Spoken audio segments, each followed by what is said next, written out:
सिक्किम से इस वक्त की बड़ी खबर आपको बता दें कि लैंडस्लाइड हुआ है सिक्किम में और लैंडस्लाइड की वजह से सैलाब आया है। ये बड़ी खबर इस वक्त की तस्वीरें बेहद खौफजदा करने वाली सामने आई। यहाँ पर पानी जो है तेज बहाव के साथ बहता हुआ नजर आ रहा है। आसपास के इलाकों में भारी नुकसान इस वक्त दर्ज किया गया। ये बड़ी खबर सिक्किम से आप तक पहुंचा रहे हैं। आपको बता दें कि सिक्किम में लैंडस्लाइड की खबर है। लैंडस्लाइड यहां पर देखा गया और उसकी वजह से पूरे इलाके में सैलाब जैसे हालात बने हुए हैं। पानी का जो बहाव है वो तेजी के साथ बढ़ता हुआ दिख रहा है, जिसकी वजह से आसपास के जो इलाके हैं उसमें खतरा बढ़ गया है। लोगों से महफूज रहने की अपील की जा रही है।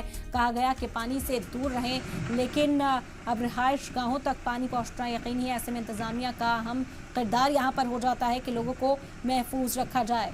ये बड़ी खबर सिक्किम से लैंडस्लाइड के सबब परेशानियां बढ़ती हुई इस वक्त लोगों की दिखाई दे रही हैं। लैंडस्लाइड से यहाँ पर सैलाब जैसे हालात पैदा हो गए हैं। लैंडस्लाइड की वजह से पानी का बहाव आप तस्वीरों के जरिए देख सकते हैं।